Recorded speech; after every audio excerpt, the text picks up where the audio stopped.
Bonjour, bienvenue sur Jeff Photographie pour un nouveau C'est quoi ton matos? Mais juste avant de commencer, je voudrais faire une petite parenthèse de quelques secondes pour vous rappeler la rencontre abonnée qu'il y aura le 27 mai sur Niort ou les alentours. On n'a pas encore défini vraiment l'endroit et le planning de la journée, mais ça sera le dimanche 27 mai. C'est la dernière journée rencontre abonnée voilà, qui est programmée pour l'instant sur ce semestre. Je ne sais pas s'il y en aura d'autres sur l'année. Mais bon, pour l'instant, si vous êtes dans la région et que vous êtes intéressé, n'hésitez pas à vous signaler toujours pareil dans l'événement Facebook que je vais mettre dans la description. Donc le dimanche 27 mai, si vous êtes intéressé aux alentours de Niort, signalez-vous et puis venez. Voilà. Je referme la parenthèse, donc je reviens à C'est quoi ton matos aujourd'hui. Un C'est quoi ton matos consacré à Julien Parrot. Julien Parrot, vous le connaissez peut-être, il a sa chaîne qui s'appelle Julien Parrot, je crois, tout simplement. Donc Julien va nous présenter aujourd'hui son objectif dont il se sert beaucoup pour faire de l'animalier dans les Alpes, un 150-600 de Tamron. Donc je lui donne la parole, ça sert à rien que je blablate plus. C'est parti!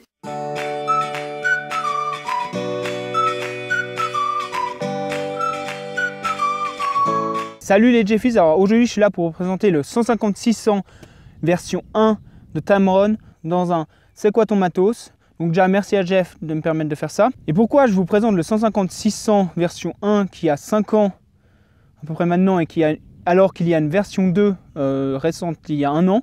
Bon, déjà c'est parce que c'est celui que j'ai, mais aussi parce que je pense que ça peut être une très bonne porte d'entrée dans l'animalier pour un budget moyen, disons petit pour de l'animalier. Déjà, je vais commencer par vous montrer 3 photos que j'ai prises il y a quelques jours pour vous donner un exemple d'un héron. C'est pas une très belle photo, mais c'est juste pour l'exemple.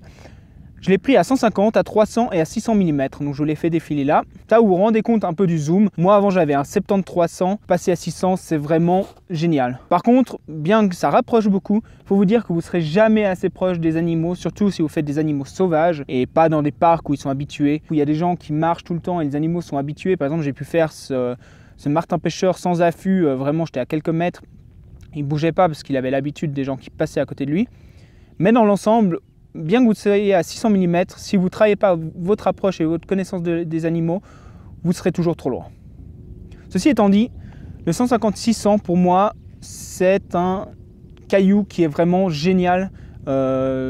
J'adore. Pour le moment, je ne vois pas l'intérêt de passer à la version 2 ni à quelque chose d'autre. Je pense qu'il faut vraiment vouloir faire de l'animalier à fond et s'investir vraiment beaucoup parce que ça demande beaucoup d'investissement pour pouvoir avoir besoin de plus.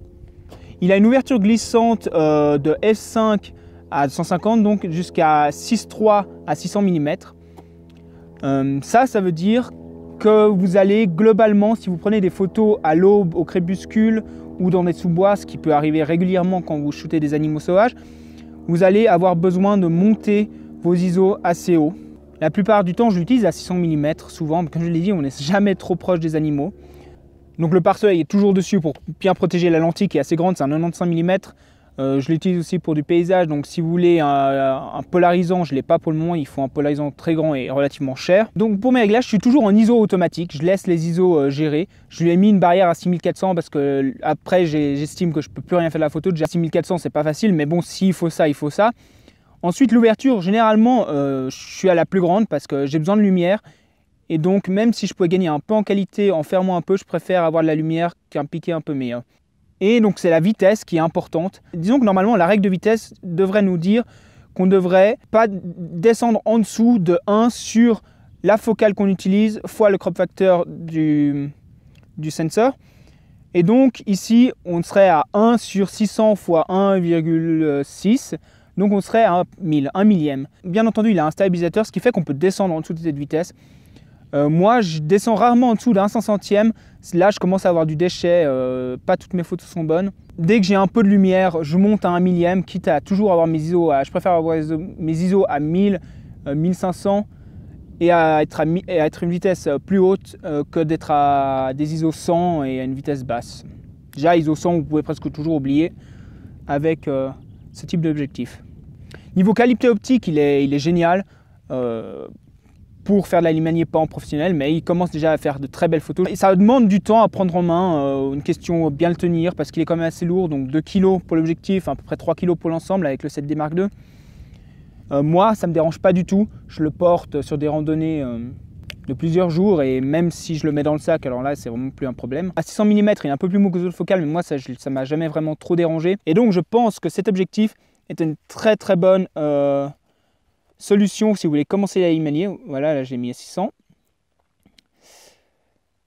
Parce que maintenant on le trouve aux alentours des 700 € neuf, donc d'occasion je ne sais pas si vous pouvez trouver un peu plus bas. Alors que la version 2, qui elle améliore surtout le stabilisateur, donc vous allez donc pouvoir baisser un peu votre vitesse et donc vos ISO, et il est 400 € de plus. Si vous avez les 400 €, ben, je pense que ça vaut le coup de passer à la nouvelle version, mais si vous êtes un peu serré sur votre budget, 700 € pour commencer, je pense qu'il pourra vous servir de nombreuses années. Donc APS-C, il marche bien, ça vous fait un équivalent de 900 mm, un peu plus de 900 mm en full frame, et sur full frame il marche très bien aussi. Il a même une meilleure qualité d'image sur les 5D Mark III ou autres. Alors vous avez d'autres choix, ça va être donc le version 2, les Sigma. Les Sigma je ne les connais pas. Il y a deux versions, il y en a sûrement une qui doit se rapprocher de celui-ci et une qui doit se rapprocher de la version 2. Ils sont un petit peu plus chers je crois encore en ce moment, à vous de voir. Et sinon il y a les 100-400 mm. Il y en a qui disent que vu qu'il est un peu plus mou à 600 mm, ça peut valoir le coup d'avoir un bon 400 mm comme le 100-400 de Canon, qui est plus cher que celui-ci. Hein. Et vous pourrez cropper après dans le 400 pour avoir l'équivalent du 600 mm ici. Moi, je ne suis pas très fan des crops, donc je ne le ferai pas. Mais normalement, on retrouve un peu la même qualité d'image. Voilà, j'espère que je n'ai pas oublié grand-chose.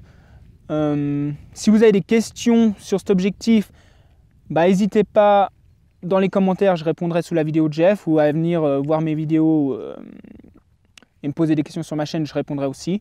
Donc merci encore à Jeff pour cette opportunité. Puis je vous laisse encore quelques photos que j'ai fait avec cet objectif. Allez, ciao!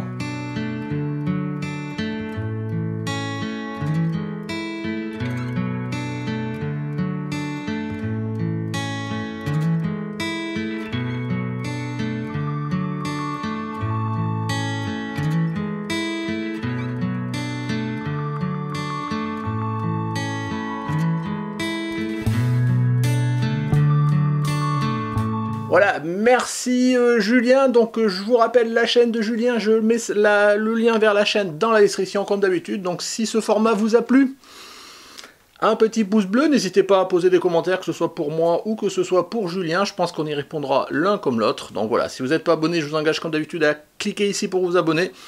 Si vous voulez soutenir la chaîne, c'est ici que ça se passe. Épisode à voir et à revoir. Et sur ce, au revoir!